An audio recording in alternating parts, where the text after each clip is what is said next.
এক ঠ্যাং কবরে তারপরও বিরাট জোর কমে না। বিশ্বকাপের ইতিহাসে সর্বোচ্চ গোলদাতার তালিকায় ছিল দুইজন, এক হচ্ছে কি মিরোস্লাভ ক্লোজা আর এক হচ্ছে লিওনেল মেসি। দুজনেরই 16 গোল। আজকে লিওনেল মেসির এই গোল করে সে এখন বিশ্বকাপের সর্বোচ্চ গোলদাতা হিসেবে নিজের নামটা লিখাই নিল। ভাই রে ভাই, একটা প্লেয়ার 38 বছর বয়সে, মানে তার থামার লোকে কোনো নাম নেই। মানে আর্জেন্টিনার ফ্যানরা মনে হয় এই মুহূর্তে পৃথিবীর সবচাইতে সুখী ফ্যান বেস, যাদের আর চাওয়ার কিছু নাই। মানে মেসির কাছে ওরা পার্সোনালি আর কোনো কিছু চায় না।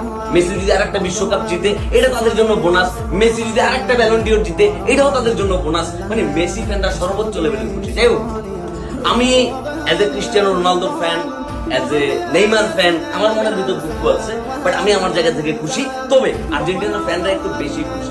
লিওনেল মেসি তার লোকে ট্রোল যায় না ভাই, ও ম্যাজিক, ও ম্যাজিশিয়ান। মেসি মানে হচ্ছে ফুটবল, ফুটবল মানে